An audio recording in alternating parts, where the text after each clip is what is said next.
प्रशांत कोरटकरचा जामीन अर्ज कोर्टाने फेटाळला। प्रशांत कोरटकरला कोल्हापूर कोर्टाचा झटका।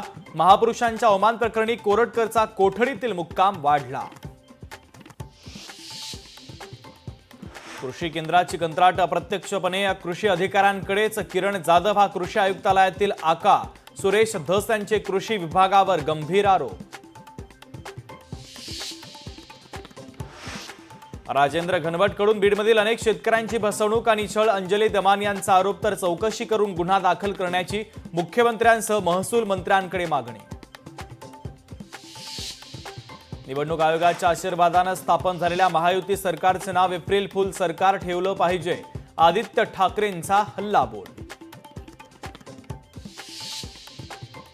राज्यातील बाईक टॅक्सीला मंजुरी। पेट्रोलवर धावणाऱ्या बाईक टॅक्सीला परवानगी मिळणार नाही। राज्य मंत्रिमंडळाचा मोठा निर्णय। वक्फ विधेयकावर उद्या दुपारी 12 वाजता लोकसभेत चर्चा। विधेयक संसदेत मंजूर होणार का, याकडे देशाचं लक्ष। मंत्री जयकुमार गोरेंच्या मुलानं बाईक स्टंटबाजी केल्याचा दावा। नॅशनल हायवेवरील जीवघेण्या स्टंटचा व्हिडिओ व्हायरल। व्हिडिओ गोरेंच्या मुलाचाच असल्याचं सिद्ध झाल्यास कारवाई होणार का, याकडे मात्र लक्ष। गुजरातमधील बनासकांठा येथील फटाक्याच्या गोदामात भीषण स्फोट। 18 कामगारांचा होरपळून मृत्यू। मृतांचा आकडा वाढण्याची शक्यता।